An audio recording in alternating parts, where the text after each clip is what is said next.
Both the same number is each of the gender. But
Yes, Evan.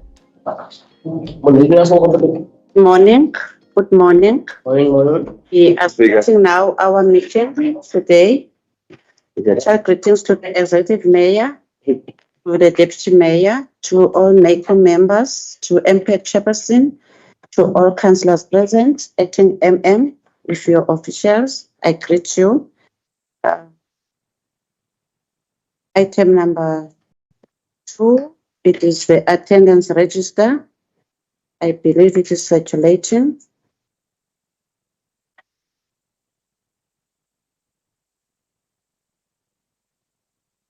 Item number 3, it is applications for leave of absence. All councillors are present. Item number 4 is declaration of interest. Any councillor who would like to declare? Item number 5 is confirmation of minutes for previous meetings. Can the administration take us to the minutes? Ordinary Council minutes dated 29 July 2026 starts from page 7, page 8, page 9, page 10, page 11, page 12, page 13, page 14, page 15, page 16, page 17,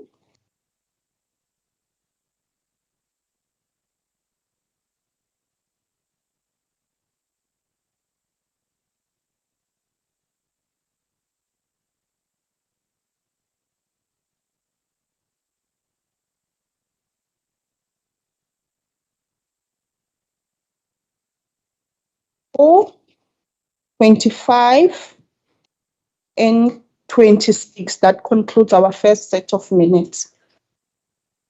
Thank you. Councillors, the minutes are serving. This is the true reflection of our previous minutes. Councillor Olivier? True reflection.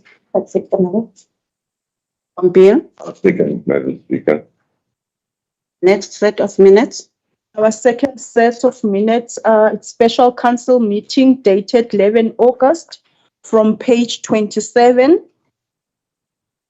page 28, 29, page 30, attendance register, page 31, 32.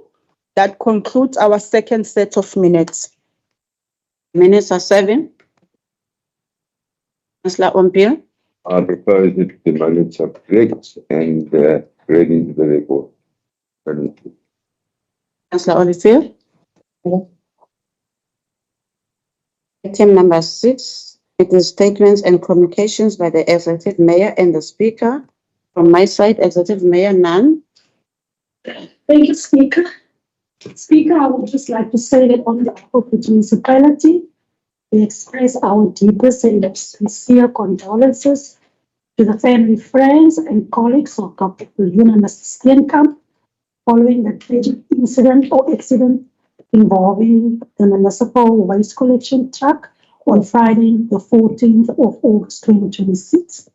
And we also extend our support and best wishes to our employees, Mr. Richard Akula and Mr. Bongani Ukwasi. Hopefully I'm pronouncing it right, who were involved in the accident.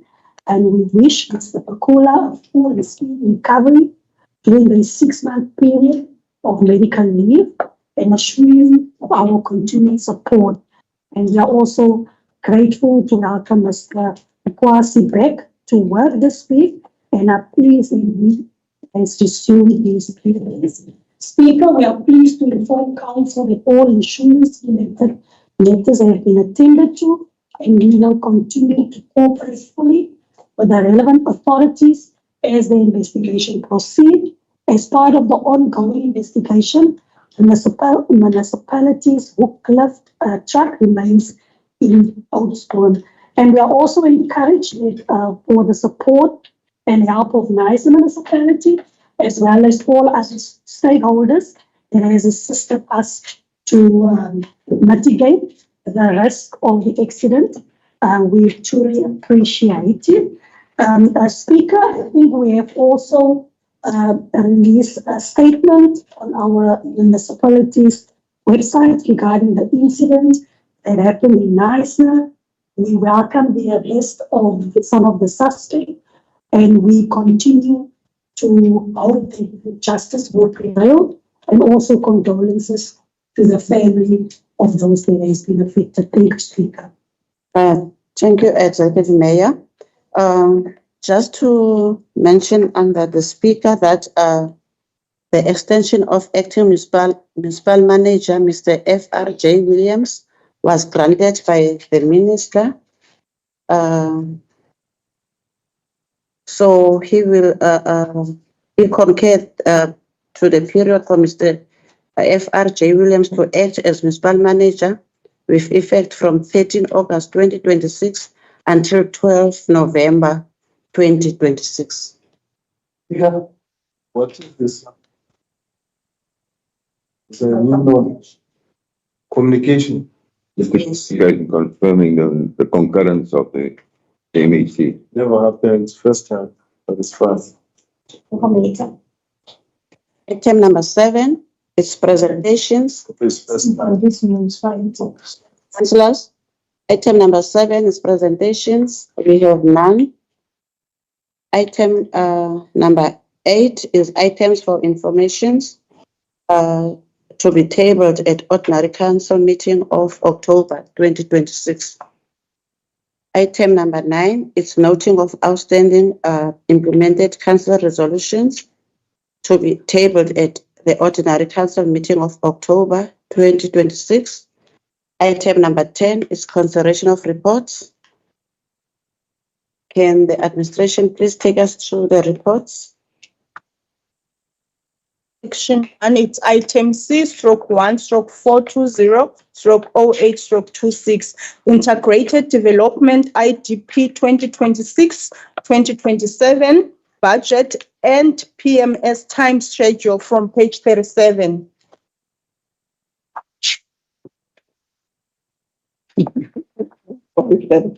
Item 7.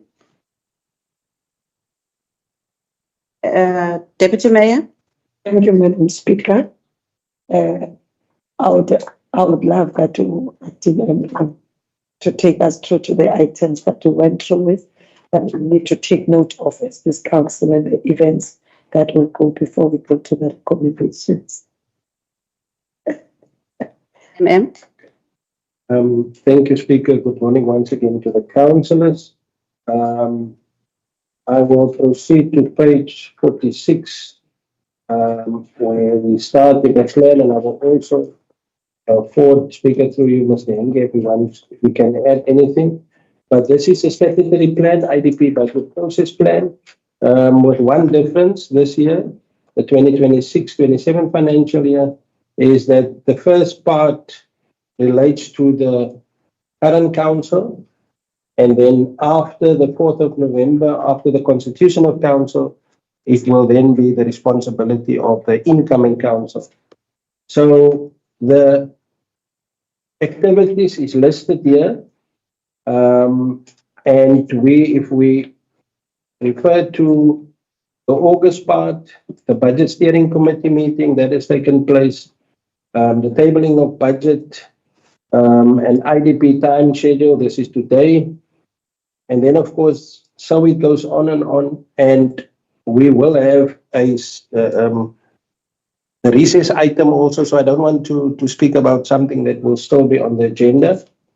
But what is also important to note here is that there's a ward committee summit and a recognition ceremony also included in here in September. That is to afford the ward committees an opportunity to be recognized by council before their term will end parallel to the term of council. There will be a process followed, and what is important to note that there's unfortunately statutory matters. So in September we will have to, October, we will have to be in a situation to deal with the SDBIP performance reports, which is statutory, and then we will proceed to the elections, where after a revised timetable or updated timetable will be presented to the incoming council. Speaker, if necessary, I don't know if Mr. Henge wants to add anything, who's the responsible manager. Mr. Enge?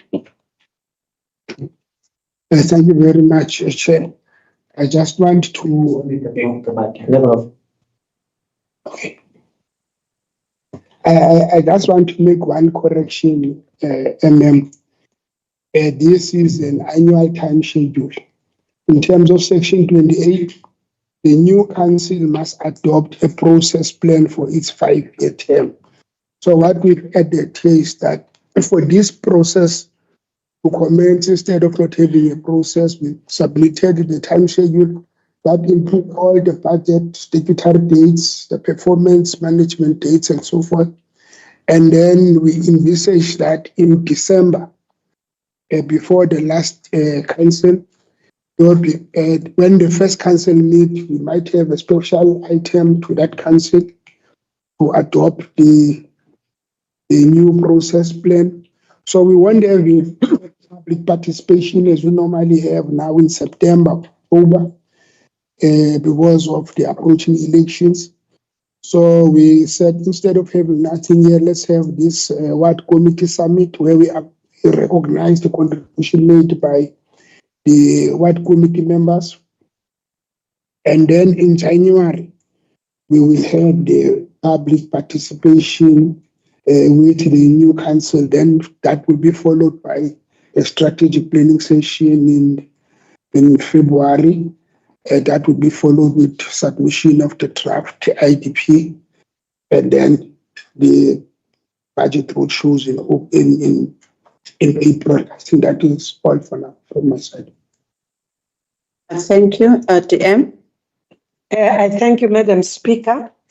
And just to say on our portfolio, to say thank you for the work that the councillors has done all this year. As you know, that the IDP is a Bible of our service to our communities. And I believe that most of the ward councillors and even the BR councillors worked hand in hand with the officials to ensure that what we have promised to the people is happening. Yes, there will be some other things that were affected, whether affected by some other things, that the unforeseen circumstances that made us some of the things we've never done. But in a very special way, I would say that the councillors have worked hard to ensure that we monitor this Bible that we've promised people about. And also appealing that we more looking at the public participation implications.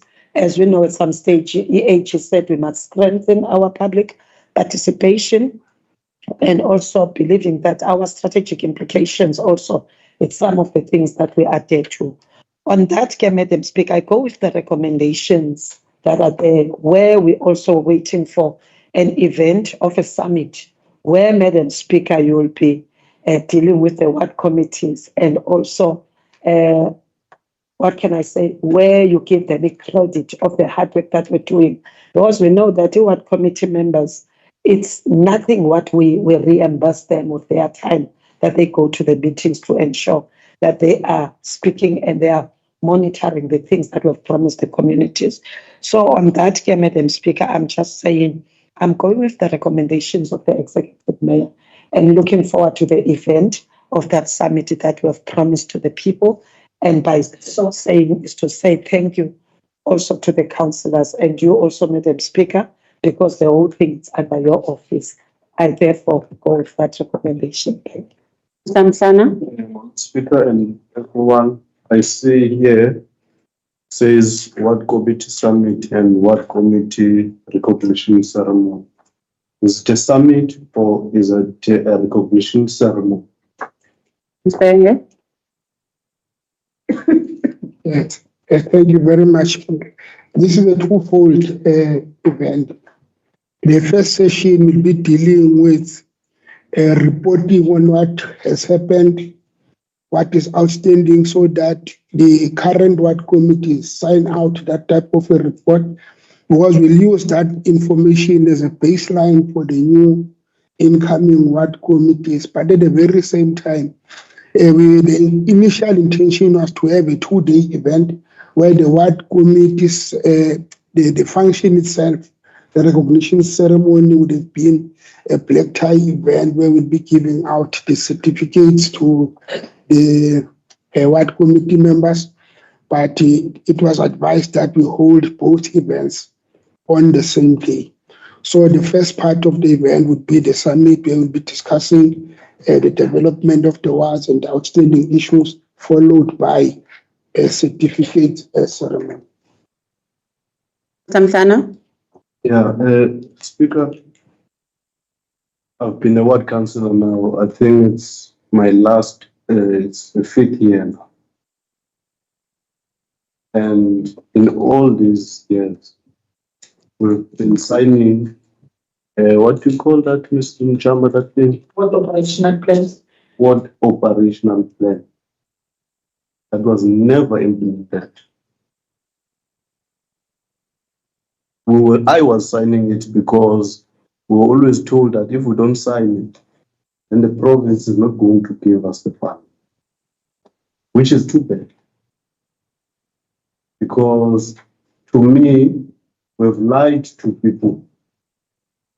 We've identified projects that we wanted to do in our communities or in our wards, but those projects never materialized. Why? Because there's no funding. What is it that the municipality is going to do differently now? Why a summit in the last term? In the last year of the term? Why must we have a summit? We can have a ceremony, a ward committee recognition ceremony, but why must we have a summit? Because my understanding is that whatever that is going to be planned there, speak, must happen in the next administration. So if I can be answered, why are we going to have a summit in the last year of the term? Taking into consideration that we've been lying to people for the 5 years on operational plans that we're signing as ward councillors. Thank you. Thank you. Mr. Enge? Speaker, can I respond, please? Okay. Speaker, yes, from my side, the summit workshop part, Mr. Enge explained, is to deal with the outstanding matters. We have to conclude business when it comes to ward committees. And then, of course, yes, Councillor, you are correct. The lessons learned and the matters that was unresolved needs to be also discussed. So that when the incoming ward committees has been established, that matters can be, and especially the plans, I know exactly what you're talking about. The plans can be executed in terms of that documentation that you're finally sign off. So the event during the day is to conclude business and deal with outstanding matters and deal with matters that we can improve going forward as well. Samsana? Speaker, the ward committees were so important when that program was implemented. Even in meetings, you will see there were senior officials that were deployed in meetings when that program was initially implemented. But I can tell you now, Speaker, the scribers often change. Nobody takes that program serious in this municipality. Nobody. At some point, when the CFO was his fund manager, we had to complain to him. He had to force officials to attend those meetings. So I don't know why must we have a summit at the last when everybody else didn't care about the program? Why must we have it? I'm not answered. Why must we have the summit in the last year of the term? What is this business that must be concluded? Even yourself, Speaker, we will write to you. You don't respond to us. I don't even know where the what committees are situated in this chop and changing of the structures in the municipality. Why must we have? If I can get that answer, I'm fine. I don't have a problem with the summit. But why must we have summit in the last year of the term?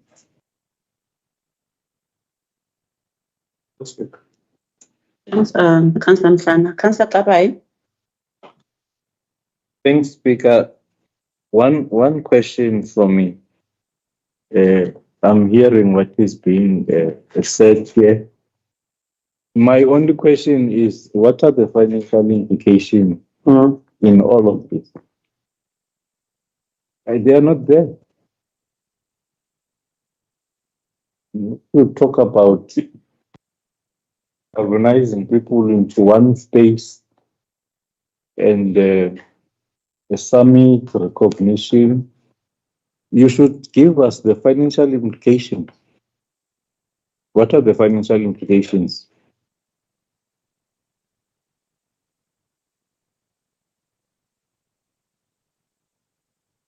Councillor Thank you, Speaker. Councillor Kapai has covered me a bit in terms of the question I was going to ask. But over and above that, how is this, if we're saying we are recognizing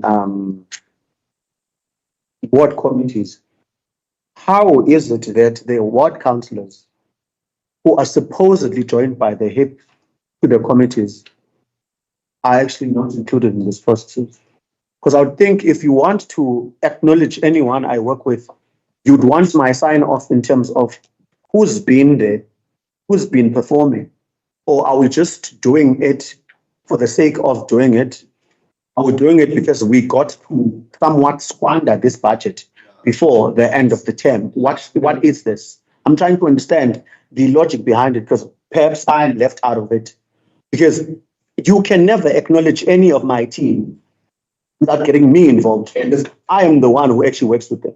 I know exactly who's been pulling their weight, and I know exactly who's been MIA.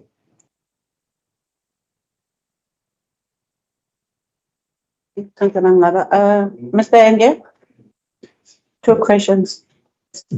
First one is financial implications that are not reflected there. And the second one is what councillors that are not included. Madam Speaker, firstly, I was given this responsibility to manage the ward committee, the public participation section. And in my understanding, as Councillor Mhlana said it, this never happened before. Every year or every 5 years, there's a base IDP that you can go to and say, at least this is where we were. There's an annual report that can also indicate. But in terms of what committees, there's no handout or phase out report or whatever. So when we start from January, in 60 days after the elections, and when council is established in December, we need to establish new ward committee members. So there are 2 things, Speaker, that we need to look at. Firstly, the first issue that we need to look at, the ward committee or the public participation policy is outdated. The new proposals of the out-of-pocket expenses that needs to be discussed as well. Councillor Mhlana is putting it nicely that things happened and the process was welcome, but the process took a dip. Now the question is, do we leave it in the deep or do we resuscitate the process? So in my understanding, when we made the proposal of the summit, was to ensure that we resuscitate the process and ensure that moving forward, the ward committees operate optimally. Because as part of the prize giving, we were also looking at having a best performing ward committee with the floating trophy that can be handed. But now the issue here, let us be frank. A proposal of this nature came to council, council agrees, and then as part of this proposal, we said we should establish a project task team. So the project task team that would be headed by the speaker will encompass all relevant stakeholders, as Councillor Mangaba just said it. We cannot have a ward committee summit talking about ward committees and activities in the ward without him. But his lived knowledge of these past 5 years can help us to build the new the foundation for the new council. So there's this thing that we normally talk of the brain drain. Some councillors come and some go, some remain, but the others that go, they go with the knowledge that they're having. So now in this summit, we're trying to consolidate everything and build a foundation as we move forward. So when we look at the cost of this summit, there's nothing out of the ordinary that will happen. There's no budget set out for a special project where we say there's a ward committee project. But in terms of looking at the printing of certificates, it's an in-house thing that we'll do. Our communication section will design the certificates and print the certificates. Catering is a normal catering that we normally do. There is a budget for catering in public participation. So it is not where we say we will invite external facilitators, will be paying hundreds of thousands, because we've looked into that. Because when that goes out to press and say, hey, we don't have the notification or report, it would be bad news. But at the very same time, we cannot sit and do nothing while we know that everything is not well. I don't know whether my response is giving some form of clarity. Executive Mayor? Thank you, Speaker. Speaker, on point number 4, I see that the acting municipal manager, in consultation with the Speaker, appoint a multidisciplinary core team to coordinate, plan, and facilitate the ward committee summit and the ward committee recognition ceremony. I would propose that we include ward councillors in the discussion and also in the team, because the ward councillors, they do chair the ward committees. And maybe they can also then assist in terms of in which direction this whole ceremony will go, because you will need the input from ward council. I would propose, Speaker, then, if that amendment is accepted, that we go with the recommendations. Administration, did you get the recommendation? We also add what councillors to be part of. Councillor Seji? Yes, Councillor. I didn't hear.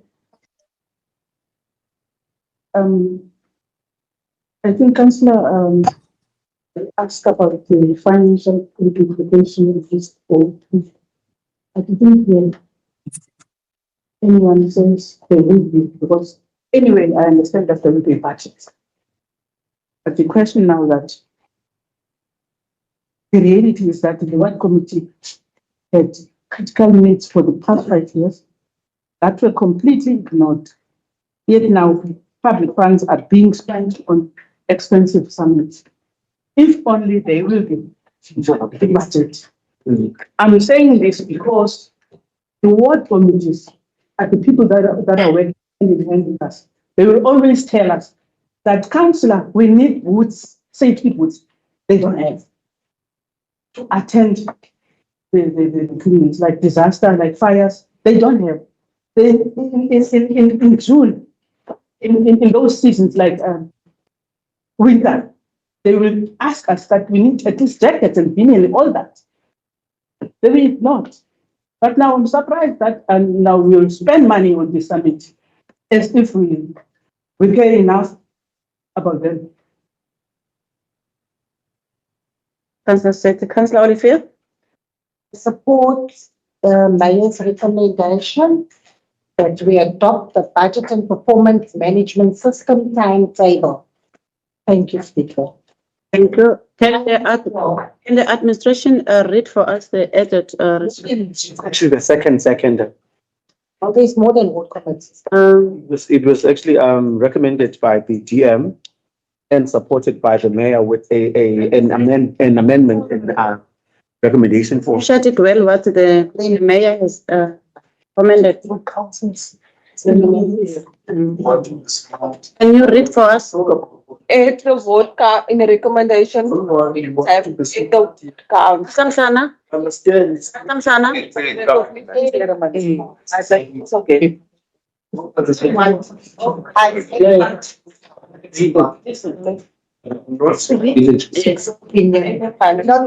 about committees. But now we summit. The one that Can I read it? Yes, you can. Okay. I'm going to read through the speaker the revised recommendation number 4, that the acting municipal manager, in consultation with the speaker, appoint a multidisciplinary core team, including ward councillors, to coordinate the plan and facilitate the ward committee summit and the ward committee recognition ceremony. Thank you very much. We are moving to the next item. Yeah, council, they are executive of. Next item C/1/422. It's Samsana? The appointment of 2 ordinary audit and permanent audit committee members from page 50. Item is 7. Councillor Ompia? Thank you, Madam Speaker. I propose that we go with the recommendation. Where's the Councillor Olivier? where's the information speaker? Next item. That's the information speaker with that. Next item. Next item is item 6. You are pressing us now to walk out of council so that you can actually do the recommendations yourselves. Can you please So you're being unfair. Please stop checking around as if you were recognized by the. Standing item Bill. in the first wasteful It's what you say, at least 2 months now. Please, cool down. for 2025, I'm sending you to Plettenberg Bay. page 56. It's some manner. Election is 7. It's some manner. That's what you need. Councillor Valamsa? Thank you, Speaker. Speaker, okay, as MP Chairperson, I would like to introduce the item. Honourable Speaker, members of the Council and the public, MPEC's responsibility is to ensure that municipal funds are protected, properly accounted for and managed with due regard for value for money and accountability. In assessing the 272,235 rand and 7 cents in foodless and wasteful expenditure, MPEC considered not only whether services were received, but whether the expenditure could have been prevented and whether the responsible officials exercised the necessary care, diligence, and duty expected of them. A municipal official has a responsibility to take reasonable steps to prevent avoidable financial loss. A failure to do so may amount to disregard of duty and require consequence management. MPEC has therefore carefully distinguished between expenditure where no negligence could be established and expenditure requiring further investigation and accountability. With that, Speaker, we as MPEC propose that we go with recommendations as it is. Thank you. Thank you, Councillor Mangaba. Speaker, mine is to just raise my concerns. My concerns with regards to how inconsistent our irregular items are brought to council. Must bring it to this council's attention that previously when we tabled an irregular expenditure item, it had an official's name on. The name of the item, and especially when it got to recommendations, it said irregular expenditures directly linked to director so and so. And today we are sitting with a one that is actually not titled. Now my question is, who is it that actually puts together such items? And why is it that the previous one had advocate Loliwe's name on, and this one is actually dealt with on a blanket approach? Perhaps the accounting officer and the legal manager can guide us here in terms of how these items are actually written. The previous one was directly targeted at a human being that actually works for this municipality. This one is a blanket approach. And again, I need also to be guided in terms of all these irregulars that are actually listed here. I think there's 5 of them. If there's anyone that could guide us in terms of history directly linking these items and as well as the amounts. And why is it that certain amounts we must condone for a write-off, certain must be sent to a disciplinary board, certain must be recovered? I am trying to understand what's going on here. Chairperson? Thank you, Speaker. Thank you, Councillor Stain. So if you did read through the items, you would see there's a whole explanation in the item. You will see there's also reasons why we recommend a write-off, why we do recommend for further investigation to the DC board. So if you look at the 570 rand, that is expenditure that occurred for invoice paid late. So when we do our investigation, we discovered that the responsible official, which is the then manager of waste, resigned. Then the second person that's working under him was on sick leave. So there was no responsible administrator for that specific one. Therefore, we broke it down. The 38,000 rand, you will see it's one from 2017, 2018, which both officials, the then CFO and the then municipal manager is not with us. So it's not going to be cost effective for us to pursue recovery. We will spend more on that one. And then the next one is the 64,000. That specific one we are sending to the DC board because that is like an interest that we must pay. And if I'm sure you are aware of the circular 68, you are aware of section 32. And for that reason, that is why we send it there.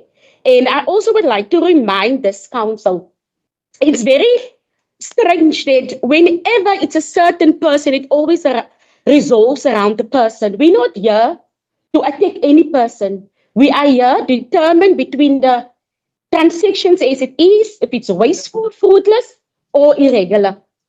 We as the council are responsible to make sure that each and every cent is accountable for. We must stop making outside we cry corruption, but when we do something, then we are here in this council, in council meeting, and then we are playing victim. We must stop there. We must pursue accountability as it is. Thank you, Speaker. Thank you. Councillor Kapai. I have questions. We should bring it back to me to find out whether there's actually a fault. Thank you very much.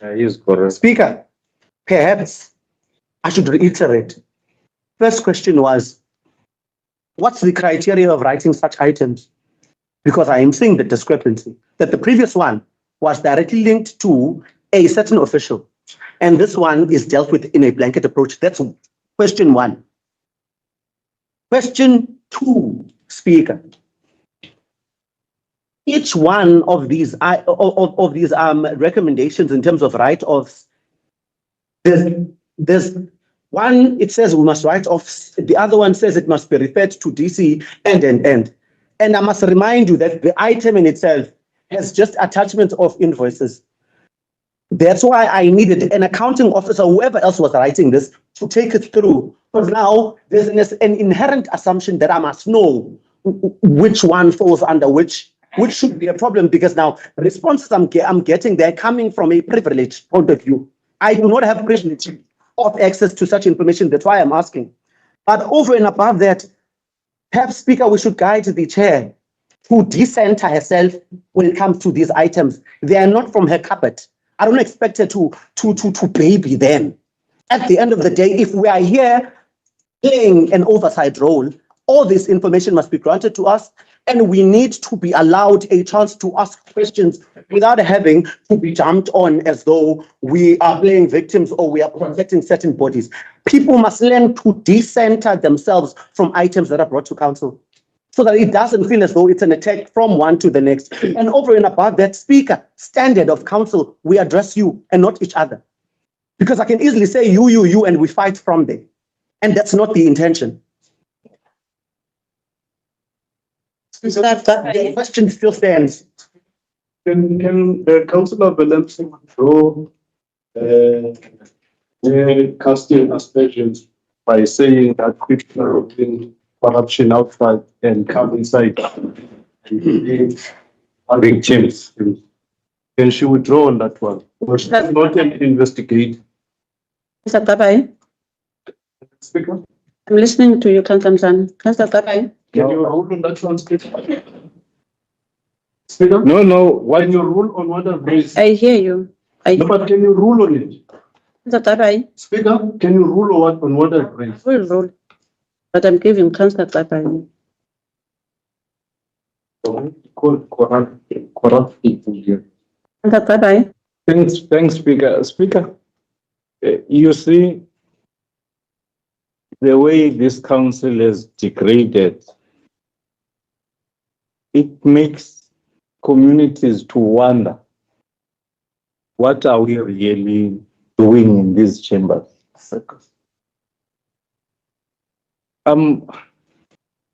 It would seem as if we are attacking people here. Standing up there in the mountain and cast aspersion. We have got the chairperson who's a puppet. We've got the chairperson who's a puppet, who not told in East Coast.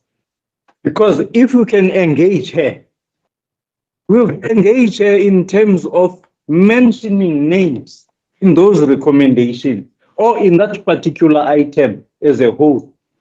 Because Councillor Mangaba is saying, no, it can't be correct when these items comes in different forms.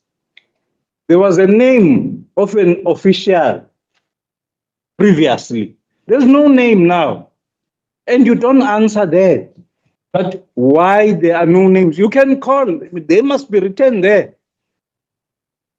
That is why I'm saying you are a puppet, because you are told what to do and what to say here. You can't pick and choose. There are so many. There are so many fruitless and wasteful expenditures. Yeah, I wanted that. Yeah, I'm doing it. So what I'm trying to say, Speaker, really, this is a circus. We are not taking the chairperson of this. We should be, because of the way she does things. Coming back The DM was perfect here in dealing with these matters. She would stand there and unpack. Must tell the truth. She could stand here, there, in that podium and unpack, and we engage. Now we are told that we are done. I succumb. I Andy Lowen. Give a chance to Councillor Avalense to speak. He responded by saying he's a puppet. So that makes That makes it all councillors are not respectful to each other. Because It is a norm. you didn't assist to cancel them. This council Which is why I said. talk, if they want to talk to another person, everyone is speaking when the speaker is speaking, but if it is coming from the other side, But you didn't rule speaker when people will get offended. they are correct. You should have rules. So on that note, Councillor Gabai is also on the same as Councillor Williams. Speaker, I propose that we go with the recommendation of Yeah, magas report on the Somali. Saying kaloku uCouncillor Exactly. saying kaloku But you can't say it not equal. Yeah. That's what I say. Well, Second of the speaker. You allowed it to take. No, it's not an set rule. you, but when you are saying something else to another person, then you get offended. Because always the insults are coming from your side. You, Speak. this speaker. You speak, Yeah. another councillor is speaking, you make noise, you do everything, but no one is reprimanding you. So you are not teachers of this council. You are not the teachers of this council. We are all equal as councillors. What you do to the other, it must also be done to you. Yes. Bill? I did second the proposal of the. Thank you, Bill. Thank you, Bill. Bill? I just heard you. Asiyeka into ethethwayo engekho. Second, I second the All right. proposal. Moving to the next item. My question still stands. Ifumane lo. 1/424. Appointment of acting director, community services. Effect from So there's no. There's no rules whatsoever. effect. No, why? August 2020. You checked out. Speaking as Telling you, my. as speaker, I had all the right. and there's no matter. Speaker, I propose. Again. I propose that we take.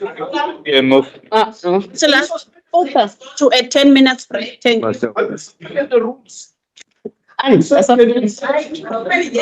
They go watch. Put off the.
Thank you. We are back from the 10 minutes break. Can the administration take us to the next item? Item C/1/424/08/26. Appointment of acting director community services with effect from 26 August 2026 to 12 November 2026, or until the disciplinary matter of the current municipal manager, M. Memani, is finalized, whichever occurs first, from page 116.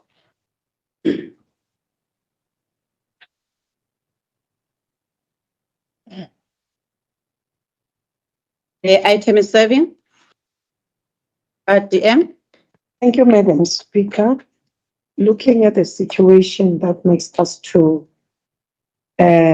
not to continue with the person that was there. And looking to the names. Stay there.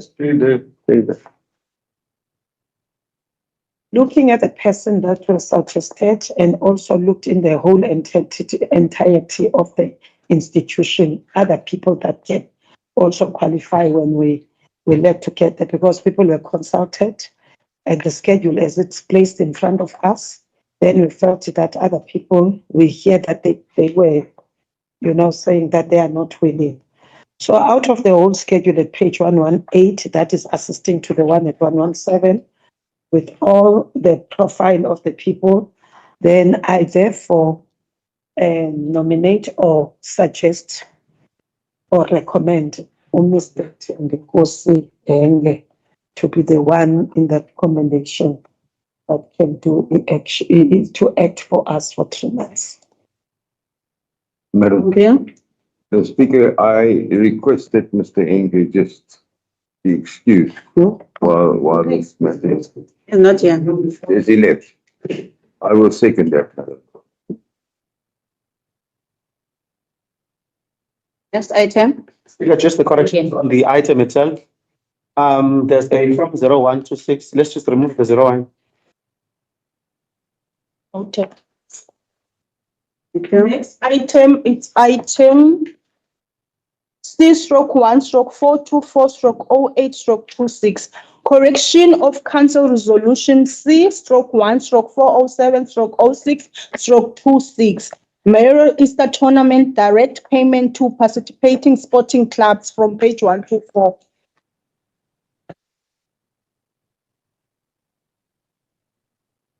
Item 7, Madam Mayor. Thank you, Speaker. Speaker, I think the item was read into the record is C/1/424. Just a correction, it's 425. 2026. Can you please take us through the item? Please go to the heading, please. It's like plus one, voting.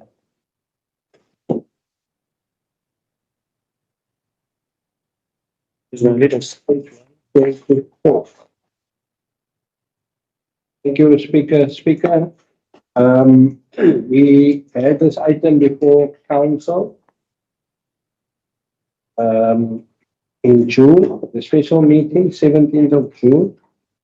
And there we referred to condonement in that particular, and that being recommendation number 2, that council take cognizance and will consider the condone the payment.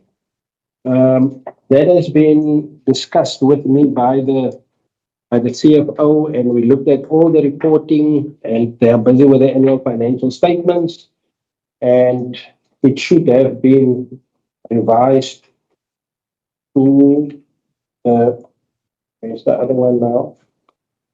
We go to the recommendation. It have been revised that the council take cognizance of the payment to be made directly to the clubs, and we took out the condonement because in the first recommendation, take you back to page 124. Council was already made aware it is irregular. The council was made aware, so council don't have to condone, but council then take cognizance. Mr. Mangaba. Thank you, Speaker. You see, Speaker, and the reason why in council, we sit Councillor Hereby and Councillor Mhlana, you are making noise. and when we refer to items and certain recommendations, at times we are met with a resistance from officials saying, but council resolved. It is based on what just transpired here and now. The zoom in of this item now is just at the wording condonement. And then we are switching condone to taking cognizance. However, if we revisit the previous item, we will learn that what was presented to council was DSD or a certain division or department that had a standing MOU with council did not meet the requirements, hence the payment was not made. But then again, if you read to the intricacies of that item itself, you learn that there was no existing MOU because the previous one had expired. So when we were brought to council, the executive was forcing our hand to ensure that the payment is done. And when we wanted to debate how it should go about it, we were frustrated and we were quenched from actually saying a thing, and then they voted for it. Lo and behold, we are here now. We are told we should not have said condoned. But in this very same agenda, the very same payments we are pushing here are actually reflecting as irregular expenditure that we must write off. Tell me, in your right frame of mind, how is it that as council we allow that to happen? Because this item is pushing for a payment that will somewhat reflect again in this very same agenda as an irregular expenditure that we must write off. Tell me, in the heart of hearts, accounting officer and the CFO, is that the rightful thing to do? While at it, we are taking cognizance of the payment that must be done, right? Another question will be, if the CFO could tell us that each and every one of these teams in the sporting codes have they each submitted their annual financial statements, because the MFMA tells us exactly that that must be the first step that must be done before payments are done. So I've got these two questions. They can either decide should she take a bite and both of them, the accounting officer and the CFO, or they take one and the one takes the other. But these are questions that are pertinent and they must be tabled. Thank you, Councillor Mangaba. MM? Yes, from my side, if we go to the first set of resolutions, I will give the CFO a chance. The fact that there was no statement handed in already renders this irregular.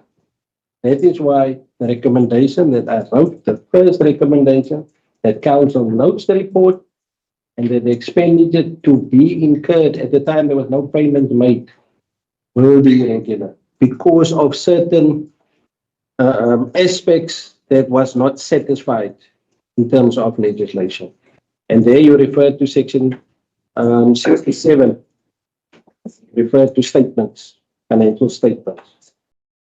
It was the first, why we had that first recommendation to brought it to council's attention upfront to understand what will happen if we proceed with this item. So I wanted to state that, and maybe then Mr. Samape?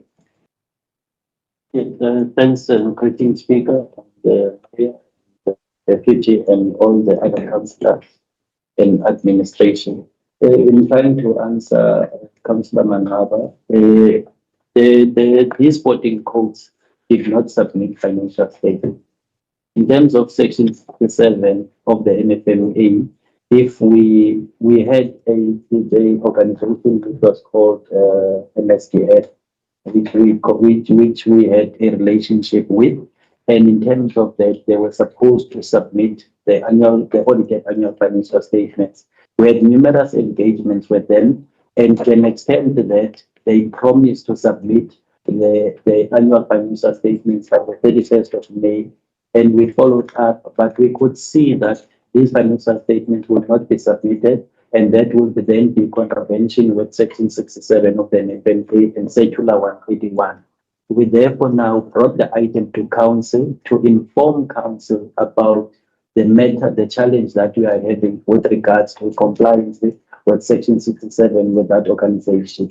So therefore then these sporting clubs, they were then paid outside the Section 67. Hence then the item was brought to council. Even at the time it was brought to council, we also communicated to council that this item, it will constitute an irregular expenditure because of the non-compliance with Section 6. Speaker, I have a different recollection of the event. While I appreciate the responses, I have a completely different recollection of the event. When the item was led in this council, a conversation was, by virtue of MSDF that had not submitted their financial statements, automatically the MOU falls flat, which is not an honest truth of what actually transpired, because the MOU expired. In the event of that happening, for us to actually be able to actually go on with the payments, we should have concluded a new one. And it's clear that no new one was actually created. And then there was a recommendation that we must condone the payment. Both the CFO and the executive, and I'm saying the executive mayor and the accounting officer of the municipality should know that Section 67 of the MFMA, it stated clear that no payments can be made up until certain statements are actually submitted.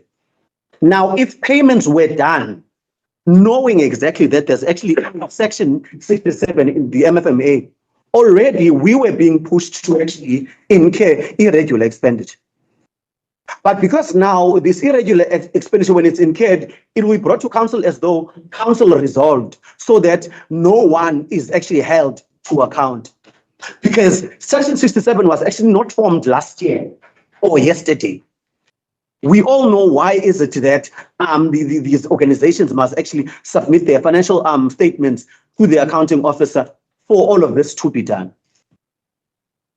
Because now, issue we're sitting with here, an advice was actually given by an acting MM and a CFO. As a result, an irregular expenditure is incurred. However, in this instance, it will be brought back to us and say, this decision was actually taken in council. Now we must write it off. Somebody failed to do their job, and as a result, we were misguided. And because of what constantly occurs here in council, that whenever we want to debate on these things, because the leading coalition is a majority, they will decide, and then you close items, and we come and sit with these problems. Wonderful. Speaker? Then Madam Mayor. So MM, you are saying we must support irregular. I think, MM. By bringing this item, we are saying we must support irregular. Through your speaker. Amen. Speaker, to the councillor, through you, that is not what I'm saying. I clearly stated in the first meeting, the first recommendation, that council notes the report and that the expenditure to be incurred will be irregular. I informed council upfront, so it was for council to apply their mind. That is, I don't want council to. I don't want to put words in the mouth of council. It's not my responsibility. I get you now. Thank you, Speaker. Now, Speaker, I don't want to repeat what Councillor Mangala said. It's such that it's planning. The excitement, I don't know what the mayor's office did. Because when you talk about mayoral Easter tournament, it's something that is planned prior. Your ducks must be on the road. That office failed. We know why that office failed. Now it's coming to council now. You were pushed. Hey, that man. You feared something that I don't know. Because the clubs, you lied to the club. You can't just accept, whereas you know you aren't going to be able to pay. Now you were pushed by those clubs, and they were writing about you very badly. Now you are bringing this irregular to us, so as to support the malfeasance that you have done. Now, we are not going to support this nonsense, Speaker, because this is irregular. It was done deliberately. So I'm not going to be able to support this. Madam Mayor. Speaker, just for sake of clarity, this item served before council a while back. Payments has been made. We deliberated on this item. What the administrator is coming here to say now, that we are simply rescinding resolution 2 as previously adopted, and we replace it with the following resolution. Instead of saying the council condone, it is now saying the council take cognizance of the payments to be made. Speaker. So, Speaker, I propose. Point of clarity, Speaker. Point of clarity. Because we must be clarified, Speaker. We must be clarified. Can the mayor's we must be clarified. Point of clarity, Speaker. We must be clarified by the executive mayor. What is the difference between condonment and cognizance? She must unpack that to us. Maybe you must go to the council. Yeah, this mayor. Can I just continue speaking, Mayor? Continue. So what I'm saying. Google. Yes, Google. What? I Speaker, can I please say that this, we are rescinding the specific word that says condonement. And administration, the acting admin explained that it needs to be replaced with cognizance, which means council will not condone the expenditure. But the expenditure has been incurred already. It's going to be paid next week. It has been paid. It has already been. Already. So the resolution is being brought back to council. From what I understand, to correct the wording. Speaker, I propose that we go with a recommendation. Speaker, we want to record ourselves that we don't support this item as it is irregular. I, Councillor Kapai, I don't support this item because it is irregular. Thank you. Councillor Mangaba. Thank you, Speaker. Speaker, I refuse to actually sit here and allow a statement from the executive mayor that we deliberate, because if we were to revisit the recording, you would learn that we were shut down because you were pushing for a condonement. But second to that, the recommendations were from the accounting office of the municipality. They were not from council, let alone the fact that he was expecting us to apply our minds. They were from the accounting office. If you read in the item, there's a section where there must be comments from the CFO. If the CFO had picked up that condonement was a wrong wording, that is actually not allowed by the MFMA, that we as councillors must condone. This could have easily been picked up on the day. Now we come a month later, and then now we will be told council resolved. I wish to read this into record, Speaker. I wish to place on record my serious concern regarding the manner in which the office of the executive mayor previously approached an item concerning the condonation of irregular expenditure. At the time, some of us raised concerns and sought to engage meaningfully with the reasons why the expenditure should not be condoned.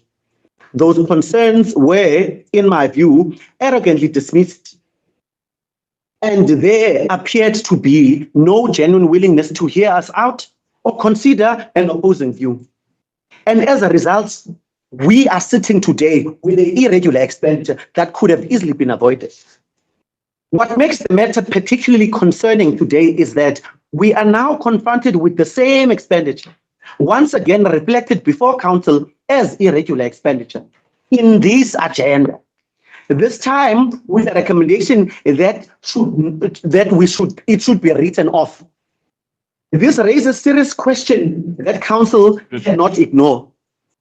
How did an expenditure that was previously presented as condonation today, it is said we must take cognizance? This goes back to me always maintaining it, Speaker, when we sit in council. This is a space where we're supposed to be deliberating on items. But because you don't have the bandwidth to hear us out, you just vote us out. And here we are now.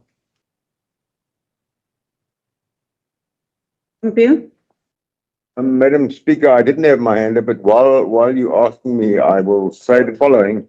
It is sad that what the councillors are saying is true. We have incurred irregular expenditure. It is so. And it's been done. The question in my mind is at the moment, are we asking for the sporting clubs to be without funding? Because that's what the net result should have been. We should have not given them the funding. And the sporting clubs would not have been in existence now, or would have been able to do what they were supposed to do. So the question to me is if this is irregular expenditure, we're not going to change it now. It's happened. So what I'm saying is let's go with the item. Let's change the wording. It's not going to change the fact that we are having irregular expenditure. But let's always remember that it's the sporting clubs that are involved here. And they would not have had the funding to do whatever they would and should have. That besides the Speaker. Speaker. Speaker. It was Councillor Mhlana first, then Madam Mayor, then you, Councillor. Yeah, Speaker, in the midst of confusion and back and forth, I think also I will side with the councillors that are saying they don't support the item as it is.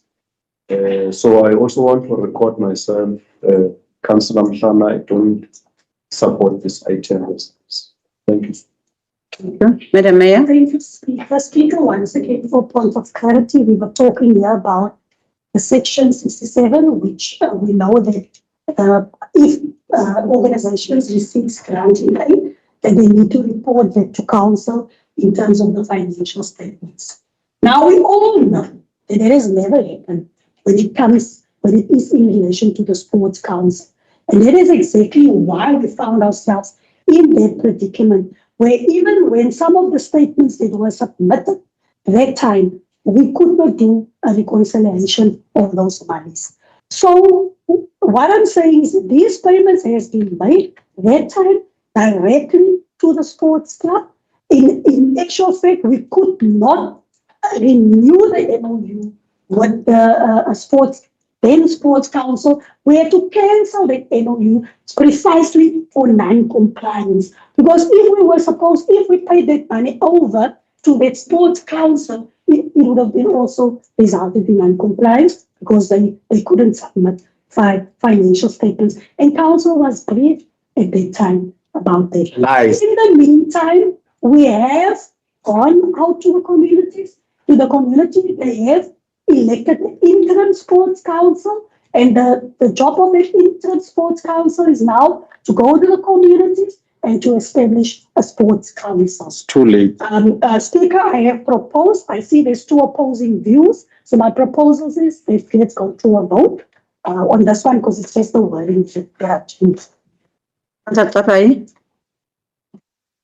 Speaker, we must not divert when we are dealing with serious issues here. We are not talking about soccer clubs. Soccer clubs, if then it is a program, whatever, if then it is the program of council, that an executive mayor must have a mayoral Easter tournament. Ducks must be on the road.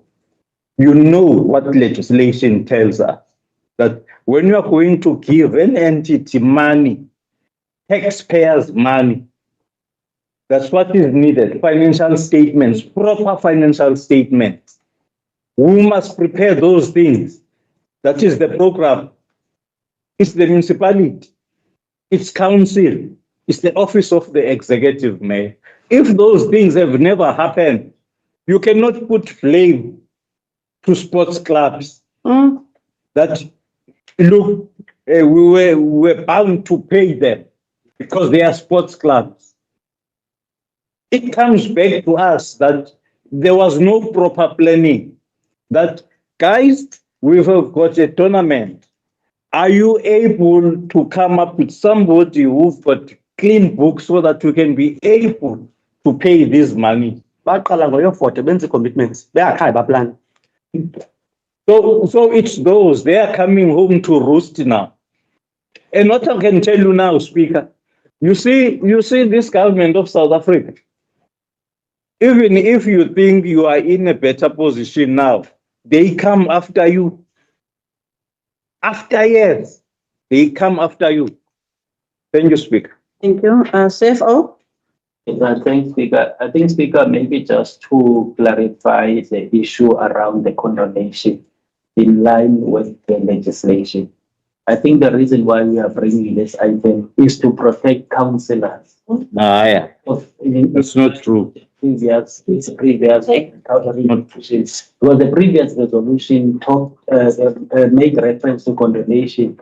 In terms of section 170 of the MFMA, only Treasury can condone a irregular expenditure. So hence then the error of putting the condonation in the previous item is now to bring to council to their attention that an incorrect terminology was used. So therefore, we are rectifying now that terminology with the appropriate terminology, because council does not have authority to condone any irregular expenditure other than Treasury.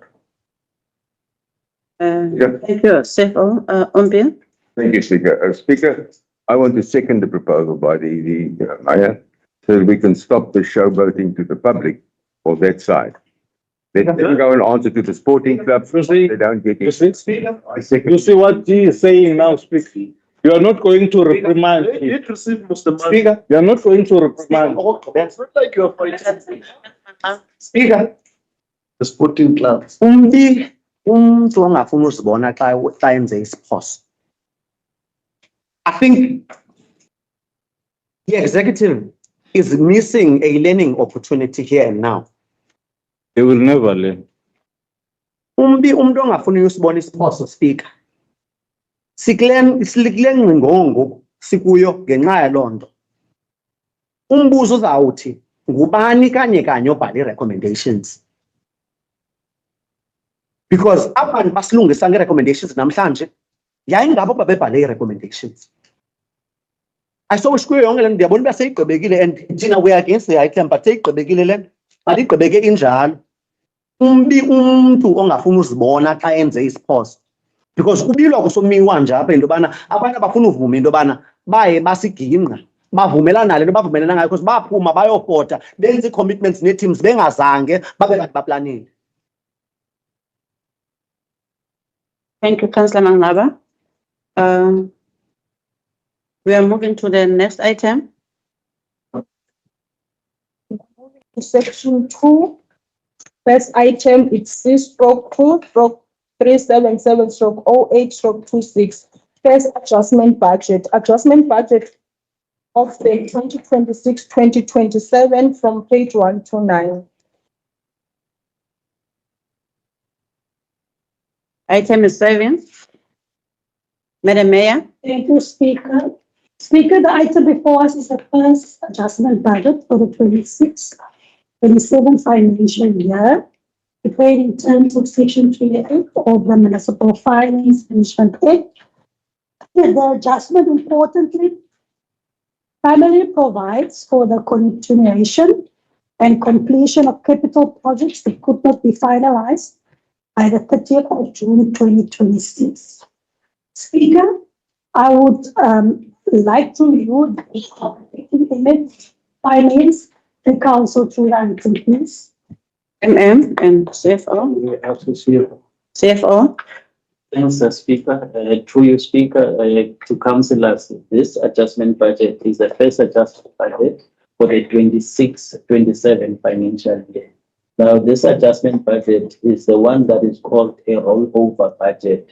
Now, that rollover budget talks to unspent capital projects at the end of the financial year, which is the 30 June 2026. So therefore, some of these projects could not be completed for various reasons. I can cite some of the reasons that resulted us not to be able to complete them. It was a result of the storms and the bad weather conditions that occurred, where service providers, they were not in the position to complete the works.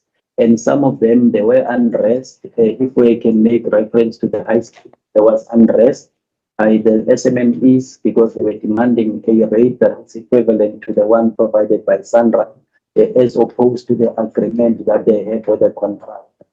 And then also, Speaker, there's also other projects that could not be completed within the 30 June.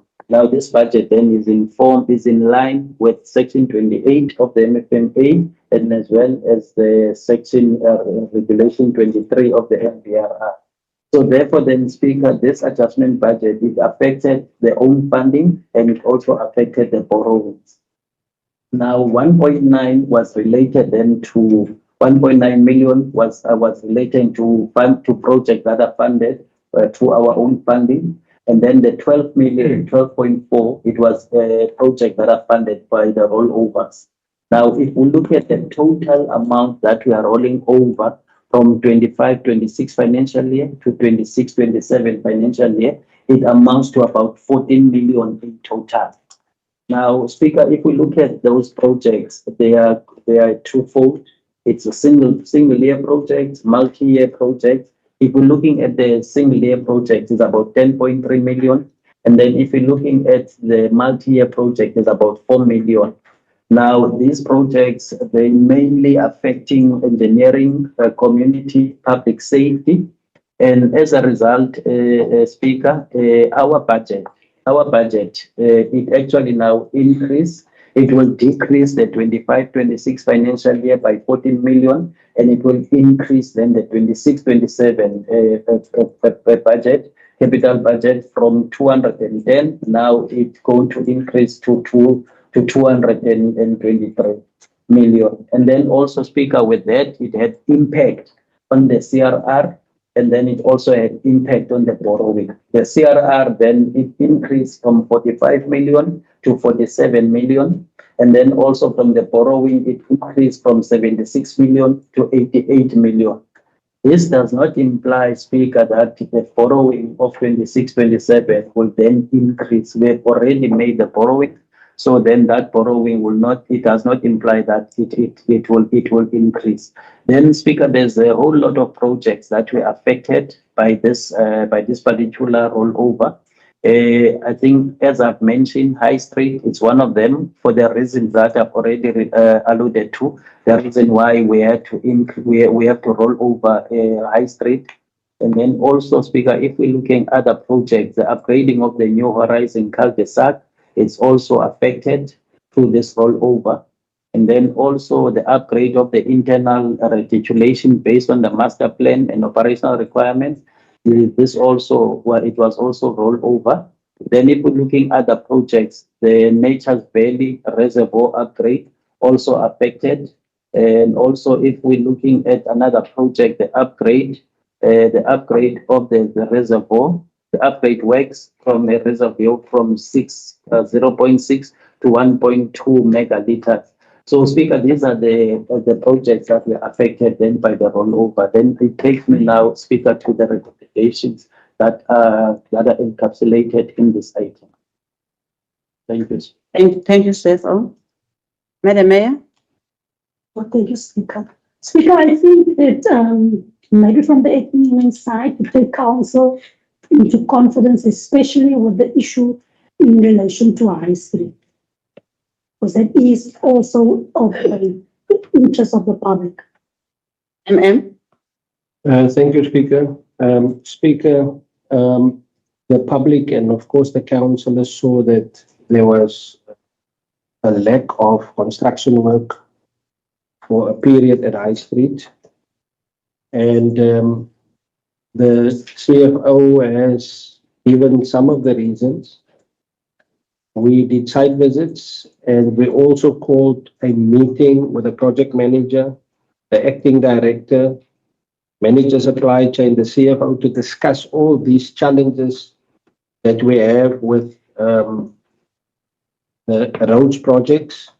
Of course, we had bad weather and bad days in May, June can be about 20 days. We've calculated the days the other day and it was about 15, but a few days after the bad weather, you can only start it. The area has to dry out again. So we know there was bad weather. We had the labor unrest that was also explained. But then we also had challenges with the contractor himself not performing. And there's no way a main contractor can blame it on subcontractors because the municipality is contracted with the main contractor. So what is happening now? We sat down, we discussed all the risks, all the challenges that was experienced. And must I say, the primary objective is to save the project, to make sure that we continue with the project and have no delays going forward. The completion date for the project of High Street is end of October.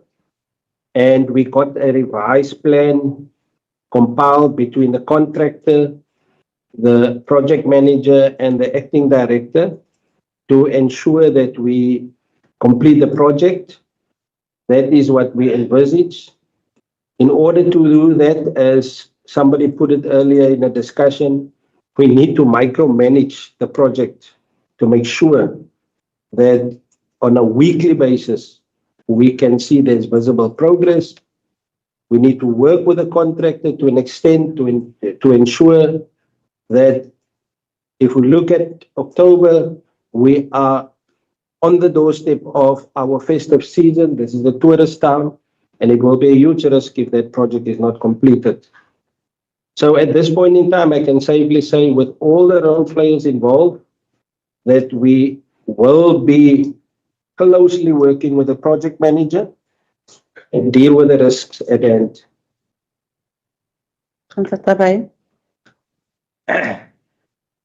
Thank you, Speaker. Speaker, acting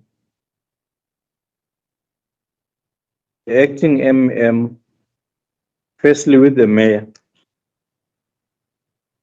they are talking about High Street.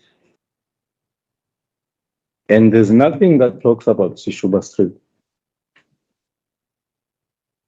I only remember when the municipality was attacked on social media, when it released a statement about the Sishuba Street.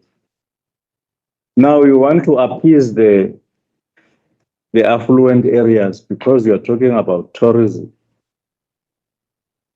Look, you are acting on racism in this town.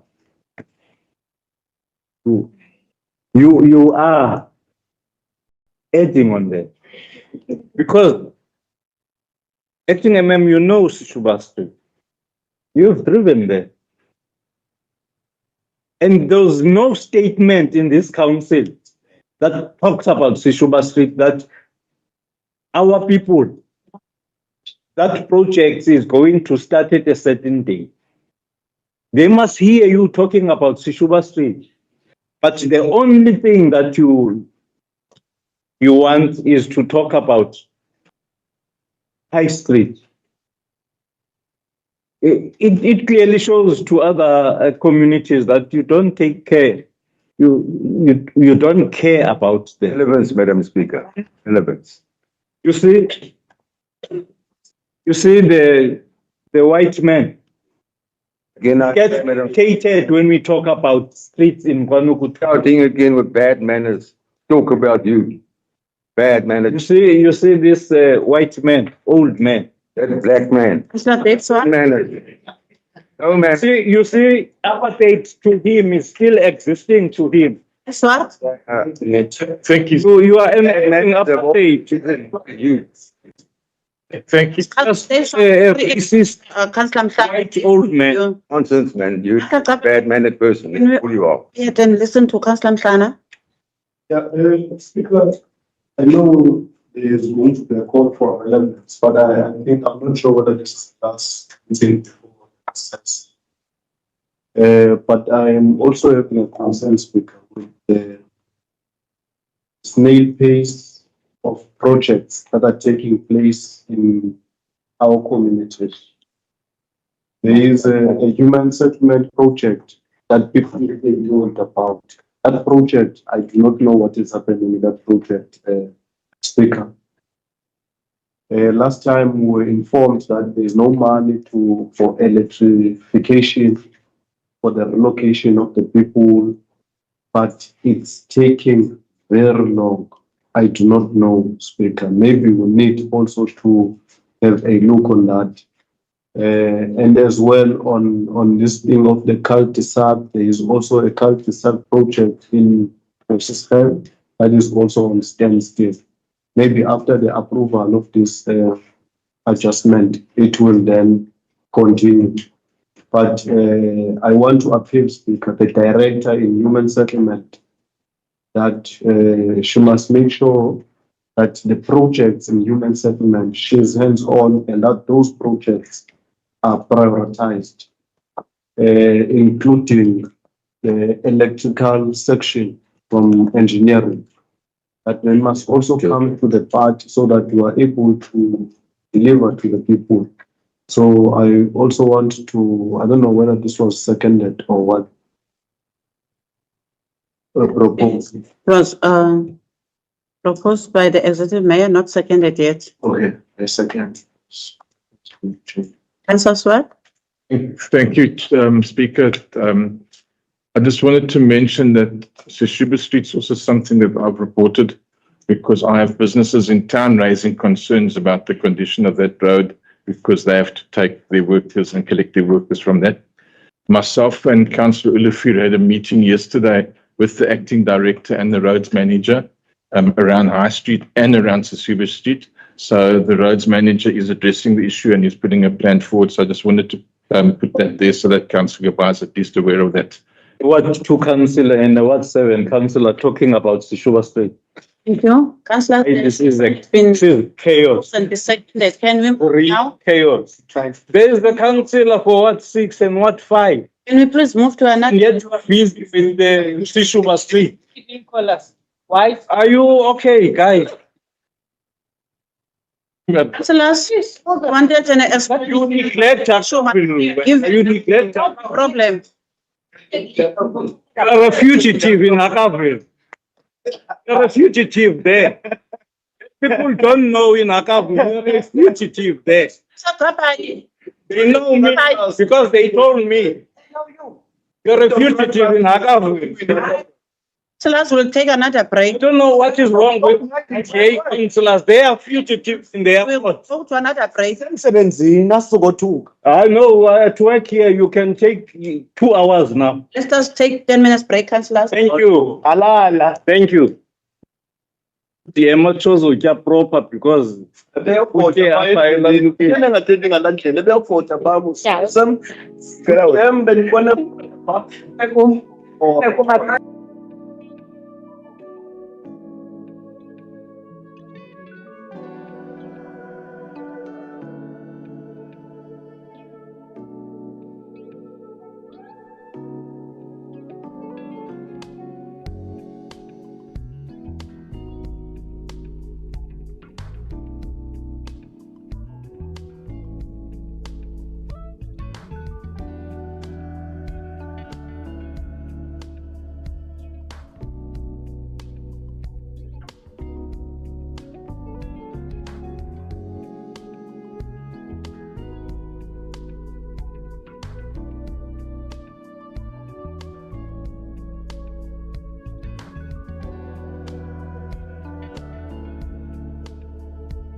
Rest Shuba Streets. We are What? 10 minutes break. We proceed with our agenda items. Can the administration take us to the next item? We are still in section 2. The second item is C/2/8/08/26. Report on inventory count at the municipal Q stores quarter 4, April 2026, June 2026. In plots 2/6. So in that 10 minutes break, we are not even a second in this council meeting, but we are making noise. The item is serving. This is a classroom situation. Yes, because you can't speak when the item is being read. Madam Speaker, Bill, I propose that we go with the recommendation. seconder. Councillor Fair. Next item. C/2/379/08/26. Report on irregular expenditure for 2025-2026 financial year from page 472. The item is serving. One Bill. Madam Speaker, I propose that we ask either the acting MM or the CFO just to give us a glimpse, an overview. FO. Yes, Speaker. Speaker, to you, this is the report for the irregular expenditure for the 25-26 financial year.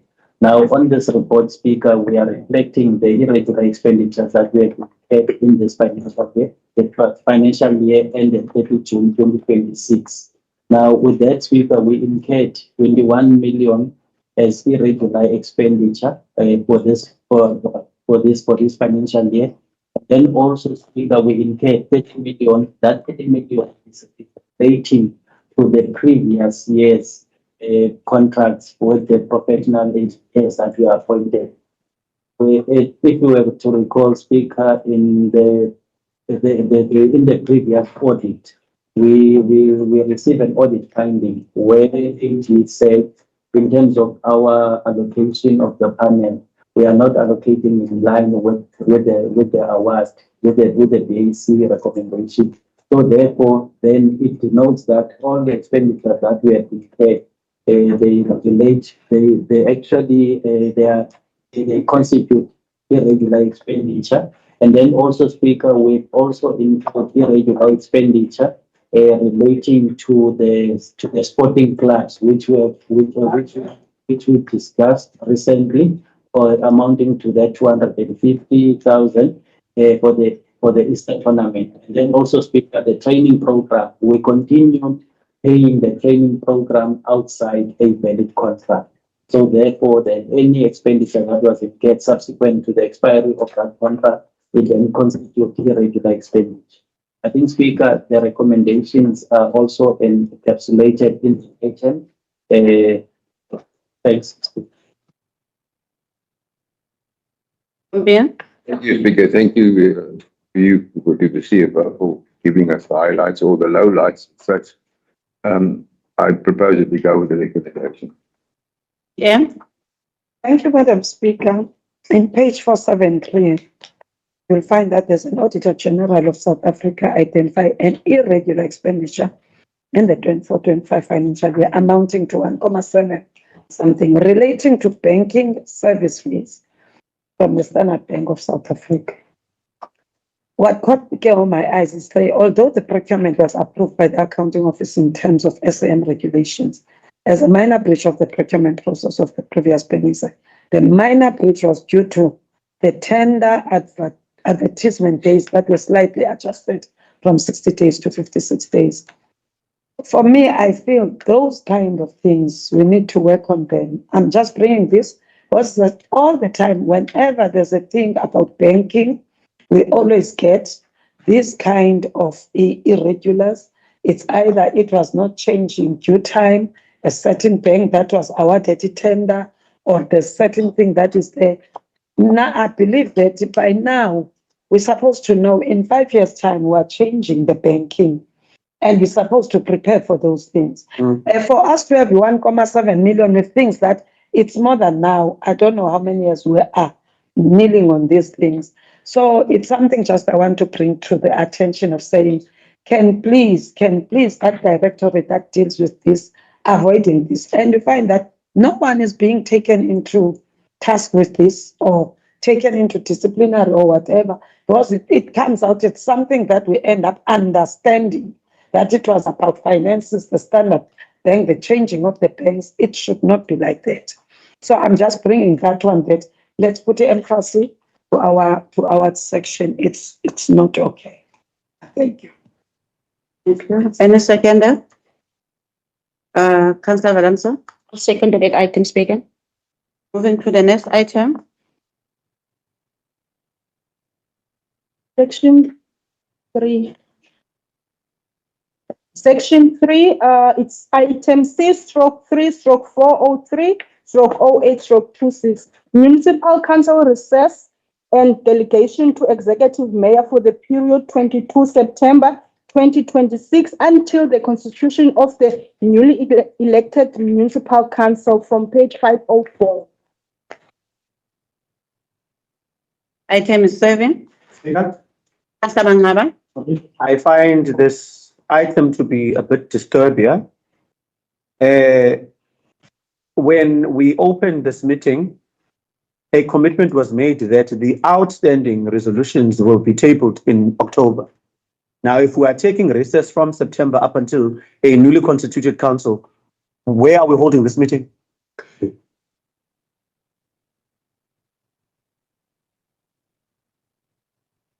Page 504. 504. Yeah. Yes. October meeting. There is in 504 portfolio committee meetings 22nd and 23rd September. Council meeting. Amen. There's a council meeting in October. And October. Yes, Yeah. 28. We want to speak. Yes, I think about last one. I didn't want to. And this morning, Singabizwa ngo-October size kwi-council. and when we were in recess, meeting came up, we can't come back. This is the issue I have. You never take a learning opportunity. I'm not sure whether you've checked out of learning. The item is saying we'll be on recess from the 22nd of September up until a newly constituted council. So where in the mix are we holding this meeting? Amen. Can I just explain? If you look at the recommendation, and also the recommendation say in October, 21st of October, there will be a special council, ordinary council meeting. When we spoke about the IDP budget process, I referred to the SDBIP reporting, the performance management, quarterly reports. It is statutory reports that must appear before council after the quarter. And that's why we cannot go without a meeting in October. That's why it's listed here. And it's part of the recommendation. So it means after the meeting, the recess will continue.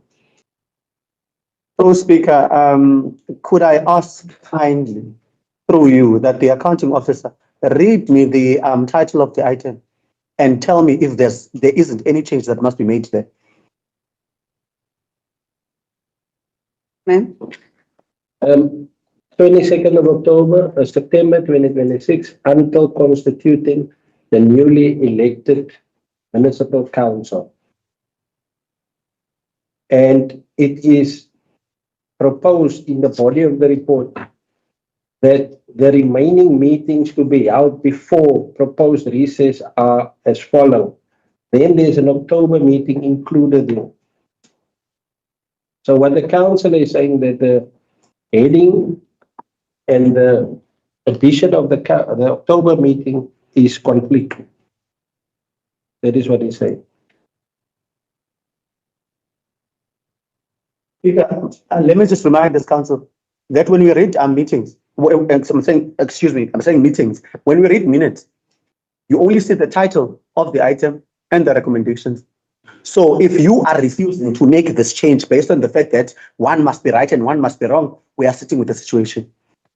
We can just add the speaker, comma, including ordinary council meeting, October 2026. Thank you. Now, I was going to propose that instead of just nominating, identifying that one to say, not still taking into cognizance the compliances that we still have to continue with the council.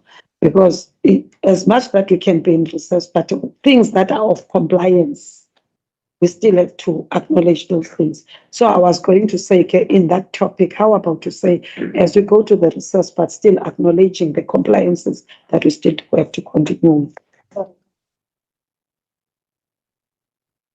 Change heading just to that. Speaker, I still maintain the heading can be changed, and what the DM is actually alluding to is covered appropriately at point 4. Because point 4, there's actually delegation of authority. So we just change the heading because to be aligned with, to include the October meeting. all right. So the heading as stated, including ordinary council meeting. And the portfolios. 2026. And the portfolios. There's no portfolios in October council, it's recess. So the portfolio, the 22 and 23, as it mentioned there, we don't take in that. Guys, must see. In must see, I'm being. I and through you, Madam Speaker, Janike, it's not a that bad. We don't want to go and campaign. I need to campaign as of yesterday. But as I'm saying, Campaigns. we have the compliance that we still have to. You've been acting reckless. Compliance. Compliance.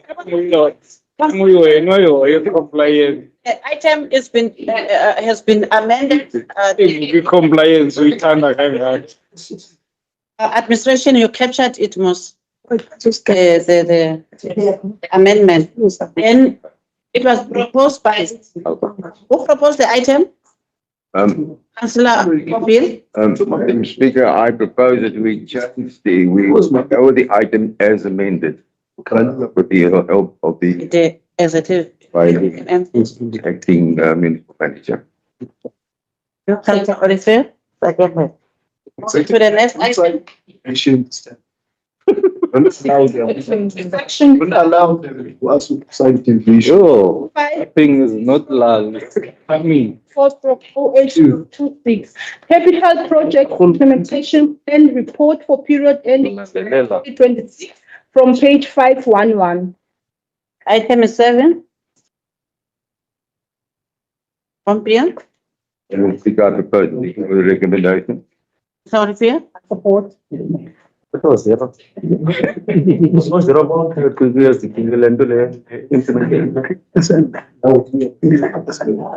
Introduce.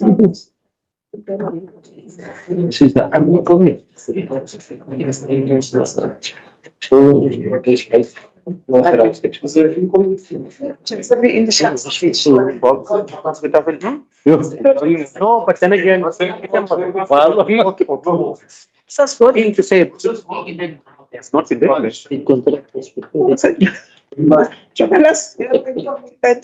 That's my thing. You mean between then and now is not the movement. That's why we have direct. Class, in the rules of order, 7, Speaker may introduce agent details. So I would like to introduce item C2 3800826, unauthorized expenditure as at 30 June 2026. Can the administration distribute it amongst the councillors, please? Before the distribution, the very same bylaws you're reading requires, should you get a majority, that this must be tabled, that it can be tabled. So this distribution, this is not your kitchen.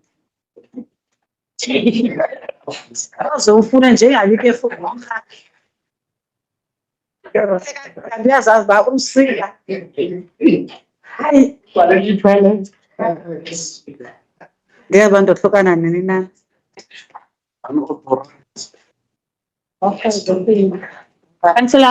here's the item that I introduced. Can we please vote on it to be tabled? Councillor Olivier? Councillor Williamson? Vote. Supported? Support. Can the administration take us through the item? Yeah. Can they read it on record? And it we can give it to Seth or to explain to us. Item C/2/380/08/26, unauthorized expenditure as at 30 June 2026 from page 1. CFO, can you take us through this item?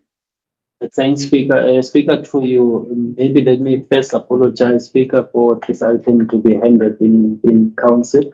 The reason for this item to be handed in, during our development of the financial statements, they were still capturing that was occurring, and that capturing then could have affected the restatement. So we did not want to preempt that there won't be restatements that we have to do in the prior year. So hence then we are bringing this. This is an unauthorized expenditure that was disclosed in the previous financial year, which is the 24-25 financial year. It was audited, and that it was unauthorized expenditure. Now that unauthorized expenditure, then it actually emanated from a vote, because there's a vote in terms of the unauthorized expenditure. We need to look at whether each vote does not exceed the budget. Now, when we refer to a vote in terms of the MFMA, we refer to a directorate. So within the directorate, we had to check whether there's no over expenditures under each directorate. Now, if I draw councillors then to page to the table that with the heading that says 2023-2024, a summary of the operating vote budget performance with that overspend. Now we can see the office of the municipal manager at the time in 2023-24 financial year, it overspent with 650,000, and then community services overspent with 41,000.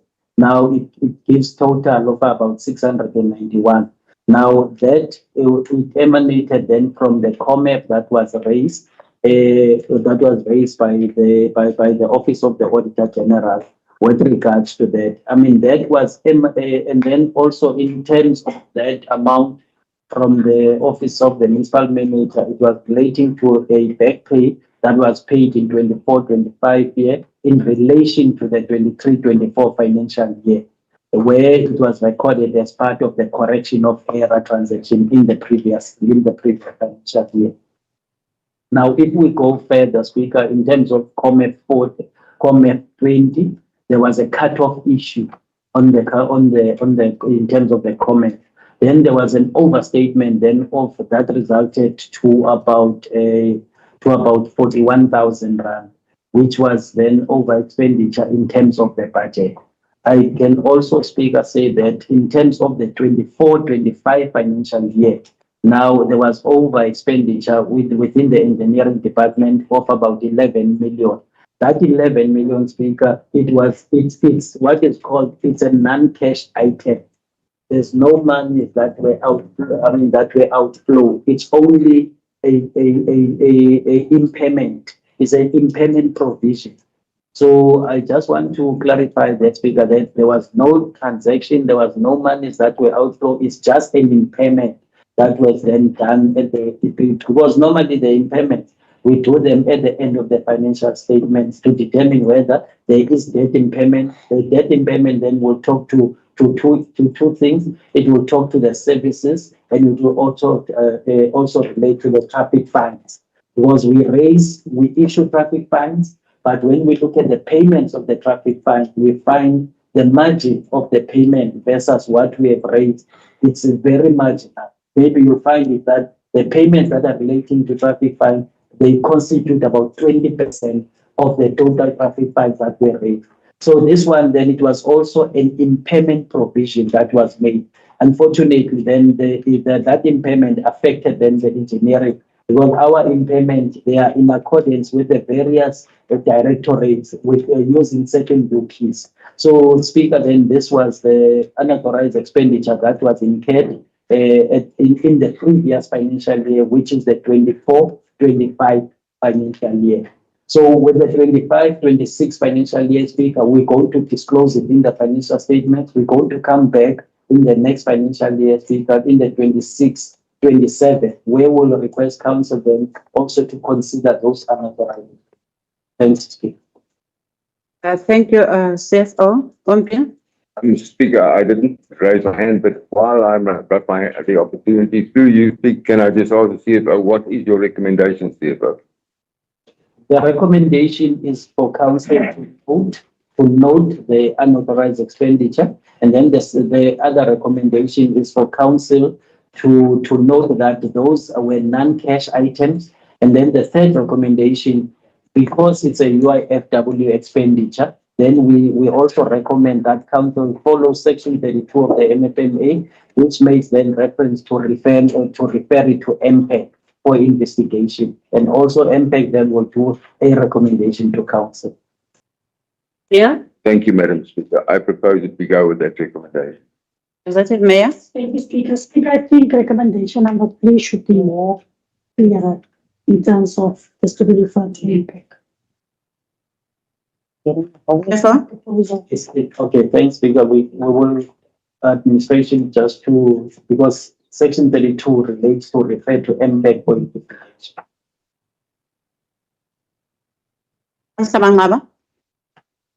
Thank you, Speaker. Speaker, I've been in council for 5 years now. There's just something I'm unable to reconcile where unauthorized expenditures are concerned, as opposed to expenditures that result in adjustment budget. Just a month ago, we sat here in council based off the fact that there was cross-departmental funding. We had to table an adjustment.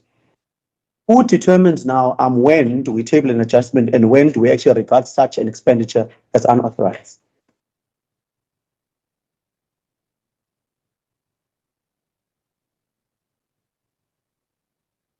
Because both phenomena are actually cross-departmental funding, moving funds from one vote to actually fund another.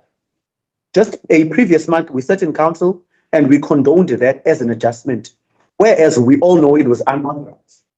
So I need to understand now who get to ascertain which is unauthorized and which is an adjustment. Because we had a fifth adjustment just a previous month.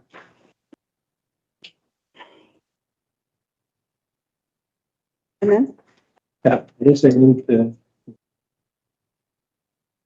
CFO? Okay, through you, Speaker.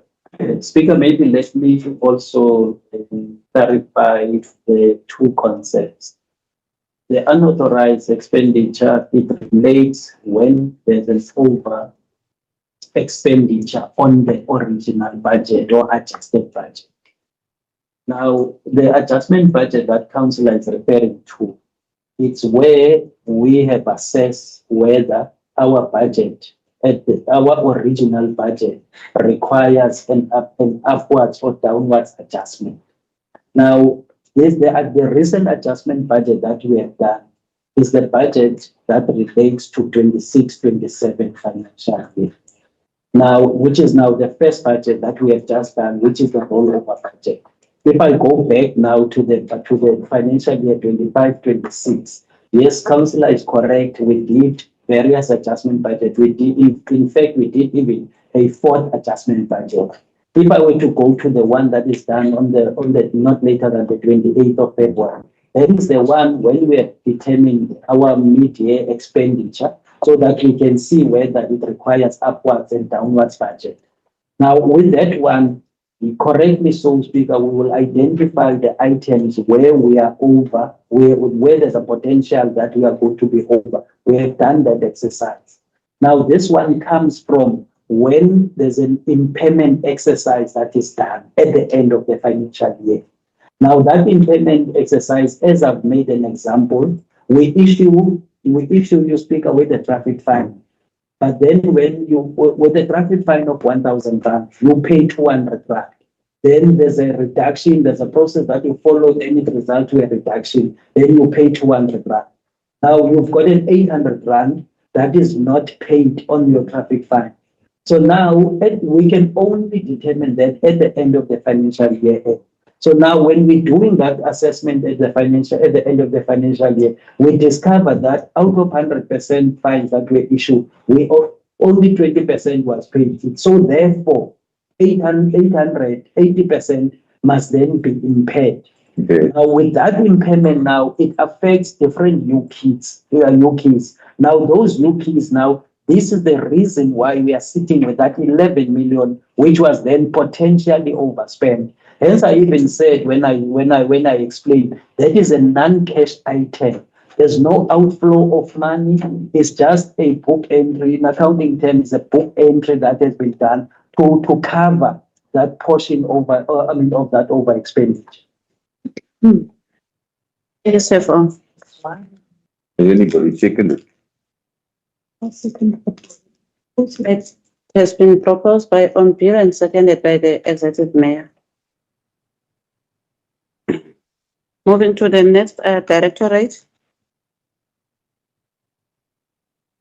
There are no items for section 6, Speaker.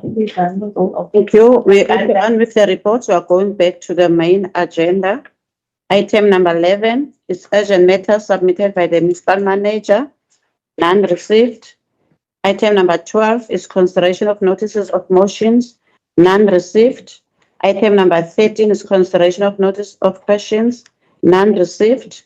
Item number 14 is consideration of motions of exigency. None received. We are going now to our in-committee meeting, which is item number 15. And we would like to other officials that are not part of the in-committee to excuse us. We are not taking a break. We just allow them to move swiftly so that we can proceed with our in-committee agenda. Yes.